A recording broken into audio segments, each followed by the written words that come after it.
El siguiente programa fue declarado de interés por la Honorable Cámara de Diputados de la provincia de Santa Fe. También este programa fue nominado al Premio Martín Fierro Federal.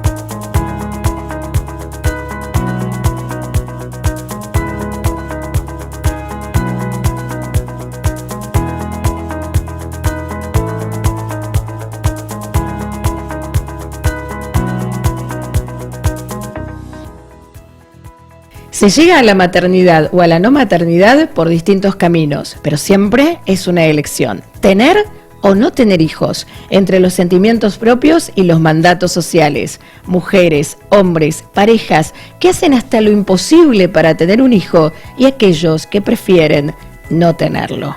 Hoy hablaremos de la infertilidad desde la óptica de la biodecodificación. Bienvenidos a ¿Y ustedes para cuándo?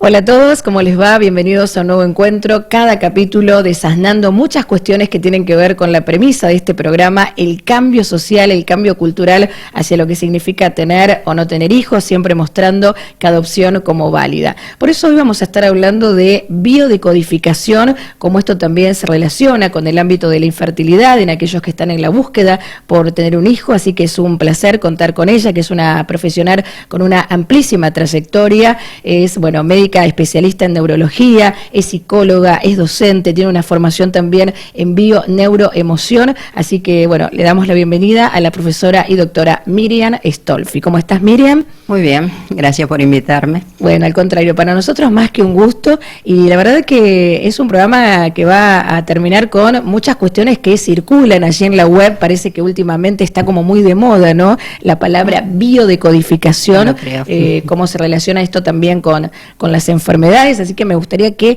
antes que nada, para alguien que quizás escucha por primera vez, ¿a qué hacemos alusión, no? Cuando decimos esto. Sí, claro, eso es importante definir cuando vamos a hablar de algo, a qué nos referimos. Uh-huh. En un sentido estricto, la biodecodificación es una técnica.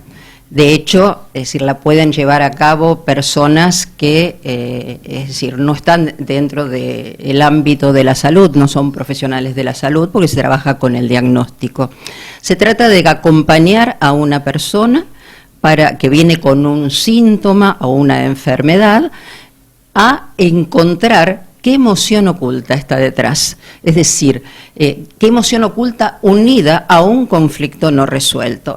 Es como andar el camino hacia atrás, ¿eh? Es decir, se han hecho códigos donde se han formado este conflicto y nosotros vamos a ir para atrás. Y cuando la persona puede liberar esa emoción, en realidad se le llama el resonar, el sentir, esto era, es decir, la persona sana, sin esfuerzo. Y todas esas emociones que vos decís, que vienen quizás en el pasado, en el antecedente, ¿no? de esta persona, luego se van manifestando a través de enfermedades, por ejemplo. Claro, es decir, nosotros tenemos emociones y todos la tenemos. Uh-huh. Cuando alguien le dice, esta persona es fría, generalmente cuando hablamos de la suegra, es fría, y en realidad no muestra. Cuando somos niños, ¿qué pasa? Me sacan la masita y lloro a los gritos, lo corro, no sé, le saco la masita. O sea, reacciono con ira, digamos.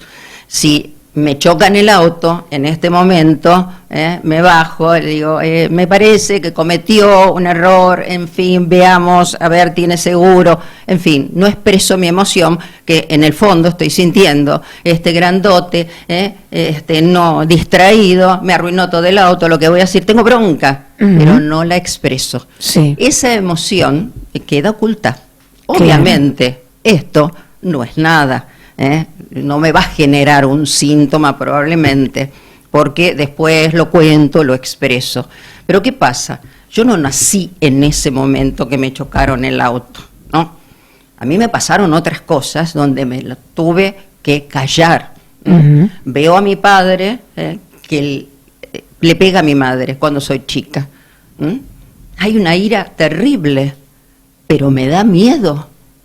Exteriorizarlo. Entonces me lo guardo, claro. Muestro el miedo, o sea, esa es la emoción socialmente aceptada, digamos, que muestro. Y ahí quedó un engrama. ¿Qué es un engrama? Un conjunto, una red neuronal que guarda ese recuerdo unido a una emoción, a esa emoción, que queda tapadita. Pero que es como un molde, a mí me gusta decir. Entonces, está esperando que aparezca otra cosa y vaya ahí también. Y eso se llena. Y entonces, sí, el accidente que yo tuve implica de nuevo tener miedo a algo, aguantarme la ira y una serie de cosas, y llegó ya al límite, digamos, de mi estrés, ahí hago un síntoma probablemente. O sea que, de acuerdo a lo que vos nos estás expresando, Miriam, esta técnica llamada biodecodificación nos va a permitir, ¿no?, ir descubriendo todas estas emociones ocultas. Sí, es decir, yo también una similitud con esto es las muñequitas rusas. Viste que vas sacando de a una, y va saliendo otra y más chiquita y la otra, hasta que llegas al momento donde se programó todo, y que a lo mejor ya no es tu vida desde que naciste, sino que está en el transgeneracional, en una abuela, en un abuelo.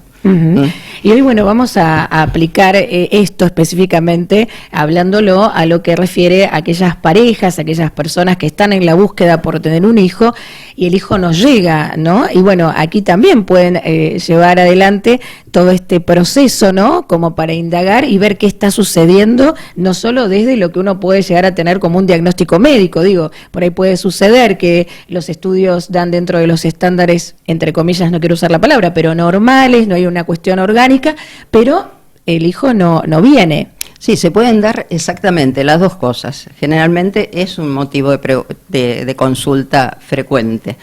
Y si encontramos las cosas orgánicas, también tienen un problema atrás. Es decir, el fin último, no tener hijos. Pero qué sé yo, hay una trompa tapada. Es decir, allí es que el esperma no llega. Entonces, ¿qué pasa con ese esperma? Probablemente tenga que ver con un marido violento, no considerado, o no con algo presente, pero con algo transgeneracional, como una violación, un incesto que ha terminado con un hijo realmente rechazado. Entonces, mejor tapar. Es decir, la simbología que tienen las enfermedades es muy clara y tiene lugar, es decir, respecto a los tejidos de nuestro cuerpo. Es decir, siempre se obedece a un estrés, ¿no es cierto?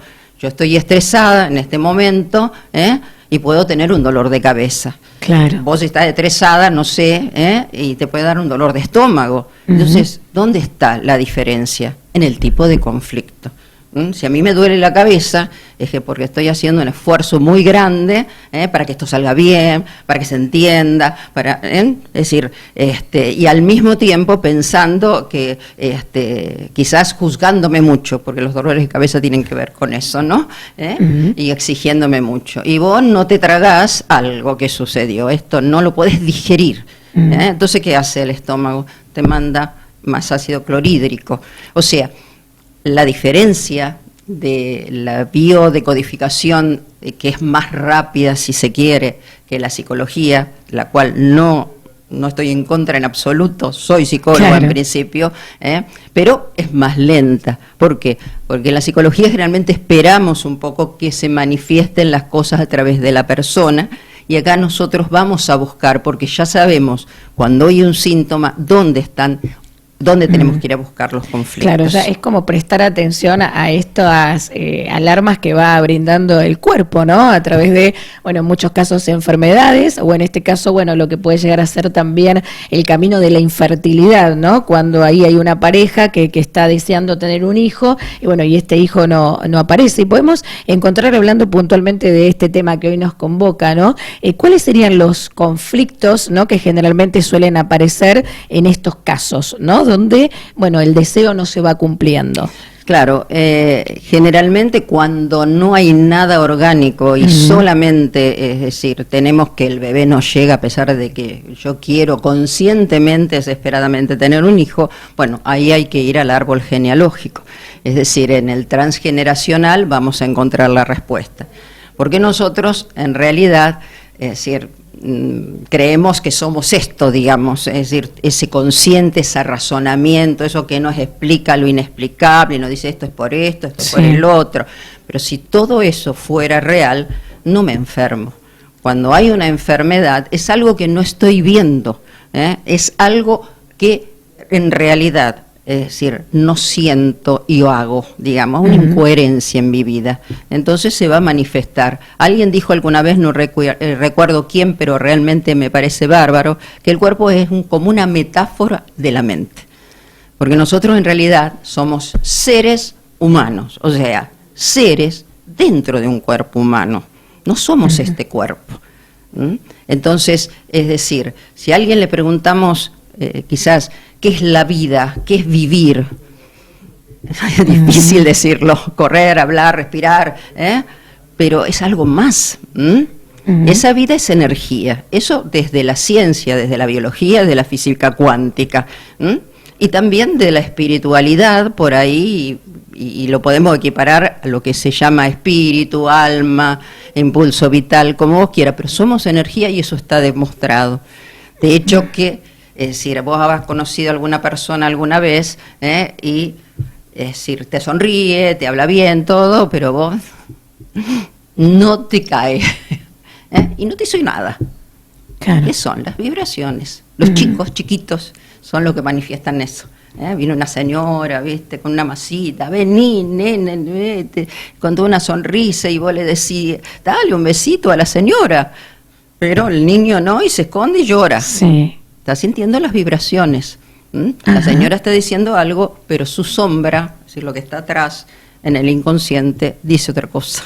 O sea, desde la mirada que plantea la biodecodificación, existe un inconsciente, ¿no? En los seres humanos. Así es. Y lo podemos conocer viviendo, pero en general, esas cosas que nos pasan, que a veces no nos gustan, qué sé yo. A ver, no me gustan los pelirrojos, mentira. Ah, claro, porque nada que sí, ver. nunca, pero, claro. Que algún pelirrojo te hizo algo pasó, no. Pero yo voy por la vida y ¿por qué? Y porque sí, pero no hay porque sí en la vida. Hay entonces decir, eso nos demuestra que hay algo tras nuestro que no es consciente, ¿no? En el que a veces no le encontramos una lógica racional. La otra forma de manifestarse el inconsciente es los sueños. Claro. Sueños raros, ¿viste? Esos sueños que yo era chica y era grande al mismo tiempo. Mi papá era mi papá, pero no era mi papá. En momentos era mi casa, pero no era mi casa. Todas esas cosas que son características del inconsciente se aparecen en los sueños, que es donde se manifiesta. De hecho, si no dormimos y no soñamos, entramos en irritabilidad. Eso está hecho, las pruebas, se lo hacían con los pobrecitos animalitos, ¿no? El animalito cuando se duerme, es decir, queda en hipotonía, o sea, se expande. Entonces los ponían realmente muy sádico, lo ponían en un charco de agua.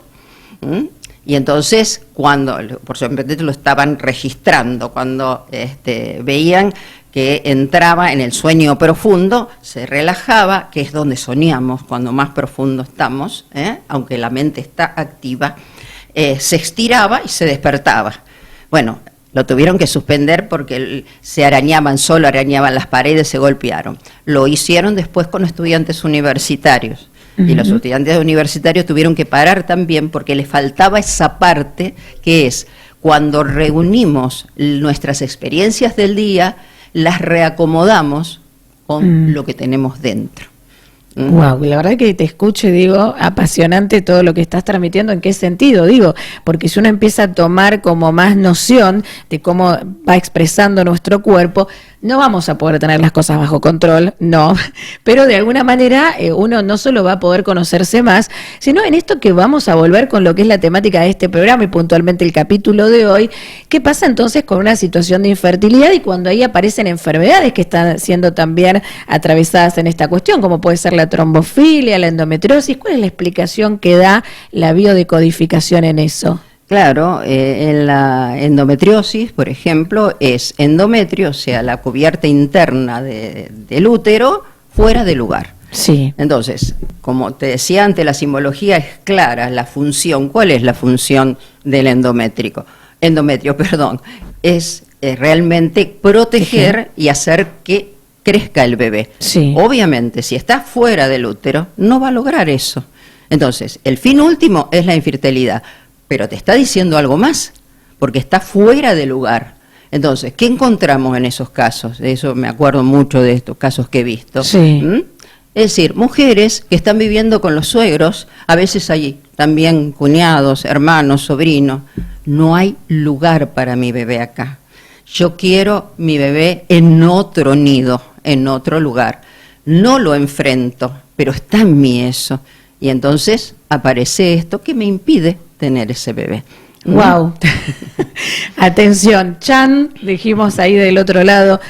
Claro, algo que por ahí no es tan habitual de escuchar, ¿no? Y generalmente, bueno, hemos visto testimonios de mujeres que han tenido, que tienen este diagnóstico, ¿no?, de endometriosis, pero que desde la mirada que hoy vos venís a plantear, digo, o a mostrar, porque todo lo que pasa en este programa no es la verdad, sino es una invitación a quizás cambiar un poco del observador que somos en este momento.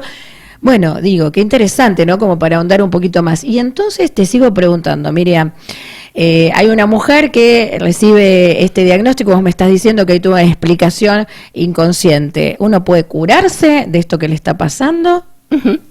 Porque, a ver, esta mujer no quiere vivir con los suegros. Claro. Y vamos con la explicación, que yo la escucho y, a ver, desde el punto de vista humano, somos iguales, todos queremos lo mismo, estar bien, que nos respeten, que nos amen, y que nos protejan. Cuando nacemos, todos somos iguales. En este momento, es decir, vos me decís, ¿qué pasa? Es decir, como si yo tuviera la respuesta. En realidad, la respuesta la tiene la persona. Exactamente. Es decir, vos vas, es decir, le empezás a preguntar y dirigir hacia el lugar que sabemos dónde está, por esta cuestión de la simbología. Porque el cuerpo habla, el cuerpo te cuenta y hay que describir el mensaje, no preguntar por qué tengo yo esto, sino para qué lo tengo, para enterarme de que ya mi estrés por aguantar una situación donde yo no soy, porque en realidad la mujer que vive con los suegros, es decir, no se siente la mujer, la dueña de casa, digamos. Es decir, la dueña de casa es la hembra mayor, digamos. Sí, sí. Por más que haya una buena relación. Es decir, no hay un lugar donde yo me sienta que quiero a mi hijo para poder realmente ejercer mi función de mamá. Simplemente uno va conversando y viendo qué le ha pasado, es decir, qué es lo que está sintiendo.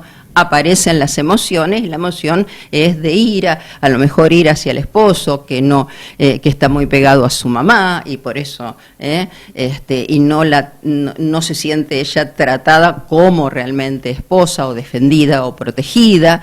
Entonces, cuando va surgiendo, surge la emoción, que puede ser tristeza, puede ser ira, cualquiera de esas emociones, las emociones básicas pueden aparecer. Por supuesto, la alegría no aparece hasta que se soluciona el problema. Pero cuando ve eso, la persona cambia y no es necesario hacer cambios. Vos tenés que poner las puntos sobre las i y hacerte valer. No. La misma persona entiende, porque, a ver, yo me quedo ahí en esto, porque esto tiene otra historia. Siempre algo nos repite a alguien que hizo lo mismo, que probablemente es la mamá. Entonces, es decir, después seguimos en eso de codificación, en eso de sacar las muñequitas rusas para atrás. Entonces van saliendo las otras emociones. Entonces, cuando vos comprendés, es decir, la persona comprende, cambia su cara. No hay resentimientos ni odios, no hay necesidad de la voy a perdonar a mi mamá porque me dio esta enseñanza. No, la comprendo.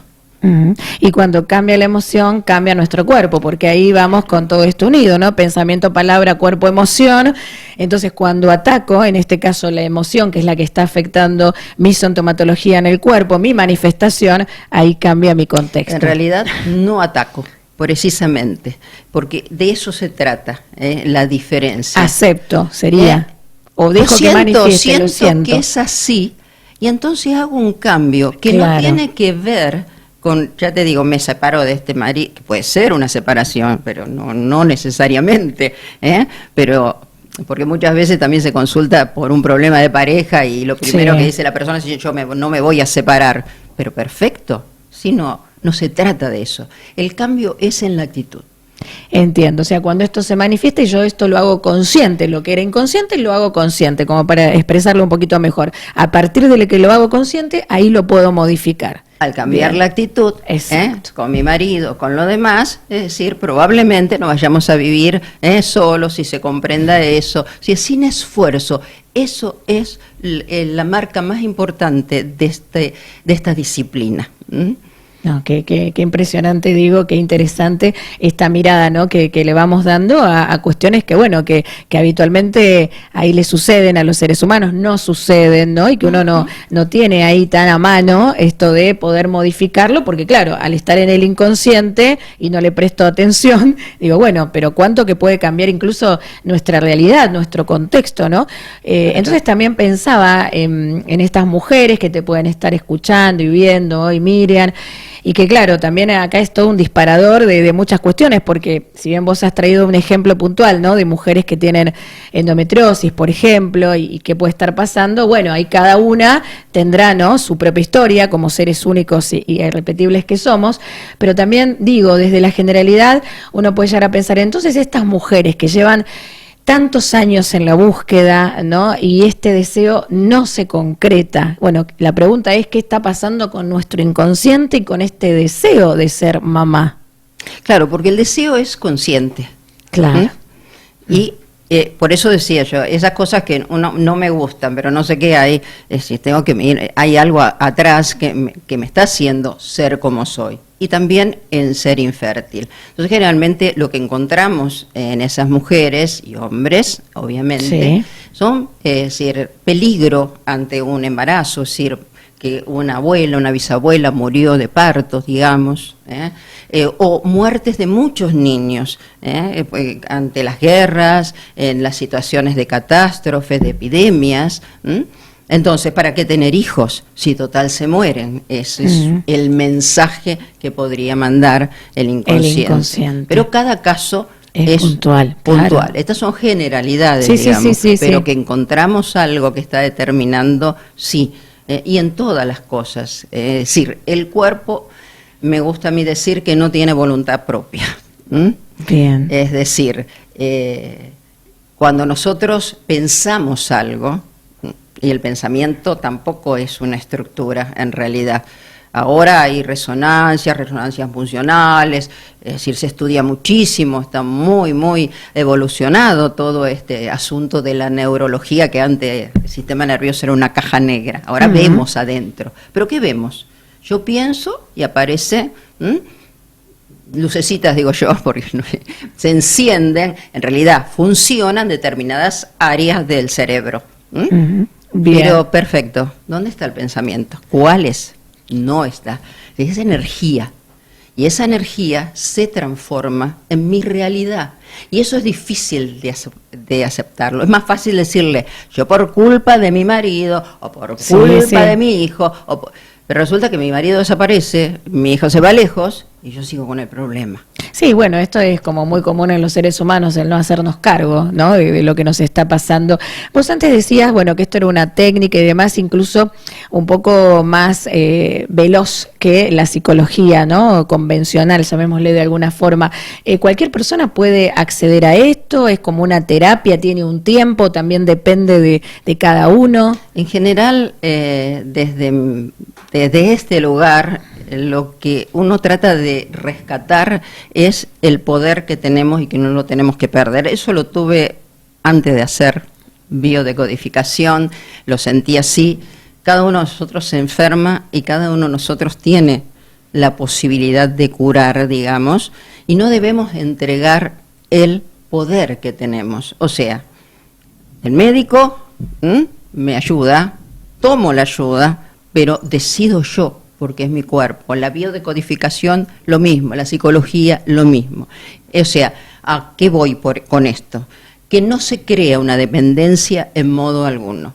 Es decir, hay algo concreto por lo que vos venís a consultar. Problema de pareja, problema de trabajo, problema específico de un órgano. Y tratamos sobre ese. Por supuesto que cuando vamos tratando eso se pueden aparecer otras cosas, pero eso se puede solucionar en 1 o 2 sesiones. Y esas 2 sesiones, si no son seguidas. Es decir, se da un tiempo, digamos, arbitrario hasta ahí, porque es lo que lleva al organismo a tomar conciencia y reparar, reacomodar los engramos, porque las experiencias no las cambiamos. Lo que cambiamos es la percepción que tenemos de ellas. Exacto, sí, lo que pasó, no se puede cambiar. Claro, exacto. Pero es muy diferente que yo comprenda que mi mamá se portó así mal conmigo, no me dio la teta, digamos, por una razón, y que entiendo de dónde venía. Entonces, ¿puedo amar o no amar? Porque la emoción no se ama por decreto, se siente o no se siente. Pero si comprendo, yo dejo de tener resentimiento, porque algunos hijos realmente han tenido experiencias muy terribles con sus padres, pero si existe el odio, el resentimiento, soy 50 y 50 de mi papá y de mi mamá, para hacerlo simple. Y eso, si yo odio eso, me odio a mí mismo y no puedo avanzar en la vida. Totalmente. Y antes yo te preguntaba, bueno, en el caso puntual de aquellas mujeres que eligen tener hijos, ¿no? Y bueno, todo esto que puede estar detrás en su inconsciente. Y ahora te hago la otra pregunta. ¿Qué pasa con las que deciden no tener, ¿no? Y que abiertamente toman esta elección. A ver, es decir, si la persona está bien, está todo bien. Claro. Un ejemplo que doy siempre es el fakir que duerme sobre clavos. No le duele, está bien y descansa, está todo bien. Entiendo. El problema es si yo siento o, es decir, muestro algún síntoma. Entiendo. Entonces, ahí sí, es decir, realmente decido hasta ahí no tener hijos, porque en el fondo tengo un transgeneracional que me está diciendo no tengas hijos. O también, y es algo que lo vemos muy seguido en nuestra vida, porque es decir, hemos avanzado como seres humanos, pero hemos dejado de lado por ahí a veces los afectos. Y entonces, tenemos un hijo, ya está, le dimos los mejores genes, comí bien, hice todo bien, le di la teta, pero ahora lo pongo en la guardería y me olvido. Yo exagero, por supuesto, no están así. Pero ¿qué pasa? Porque tenemos que trabajar. Claro. Y yo a veces cuando está el problema, pregunto, ¿realmente tenés que trabajar? ¿O es la racionalización? Porque lo que sucede muchas veces con profesiones que nos hacen estar muy lejos de casa es que le esquivamos a la función de mamá o la función de papá. ¿Por qué? Porque no me siento preparado, porque me quedé pegado, no hice el Edipo con mi mamá o no hice el Edipo con mi papá. Yo recuerdo una señora que terminó con un deterioro, es decir, por una sumatoria de cosas. Los deterioros, los Alzheimer tienen que ver con eso, muchos duelos realmente sin hacer, pero dentro de lo que había en su historia era un esposo que todos los días cuando salía de trabajar iba a comer con la mamá. Y ella esperando con la comida en casa, lo esperaba y comía sola. Y eso fue durante toda la vida. Lo cuento simplemente porque es un extremo, donde vemos esa dependencia. Acá no había nadie malo, entendámoslo. Y que si esta señora se casó con un señor de esas características, era porque tenía un poco de desvalorización también ella. Entonces, como que aquello que sentimos, lo atraemos. Sí. ¿Escuchaste alguna vez decirle a algunas personas, esto no es para mí? Sí, exactamente. A veces, cuando yo le digo a las personas, ¿por qué no baila?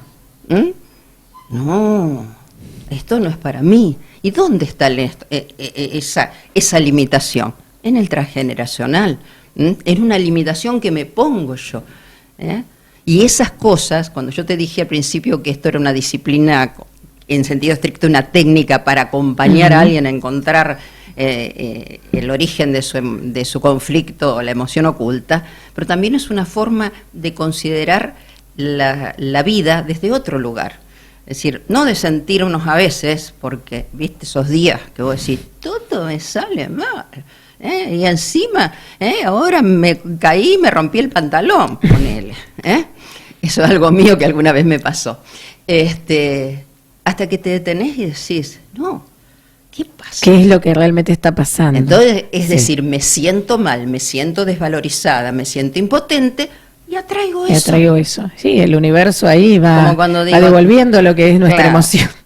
Totalmente. Bueno, Miriam, la verdad que nos encantó que hoy hayas estado en el programa. No nos alcanzó el tiempo, por supuesto, así que te vamos a comprometer a que vuelvas a venir para que sigamos desarrollando alguna otra temática dentro de lo que es, bueno, tu especialidad, tu formación. Así que para nosotros es un gusto conocerte y que puedas transmitir todos estos conceptos, esta nueva óptica, esta nueva mirada dentro de lo que significa, bueno, como hoy lo hablamos, la maternidad y o paternidad. Así que muchas gracias, ¿sí? Gracias a vos, y a mí me encanta poder llegar a otras personas porque, es decir, cuando lo he experimentado como persona también, de que la vida es mejor así, bueno, queremos que llegue a otros. Hay que promoverla. Bueno, muchas gracias, ¿sí? Gracias hasta cualquier momento.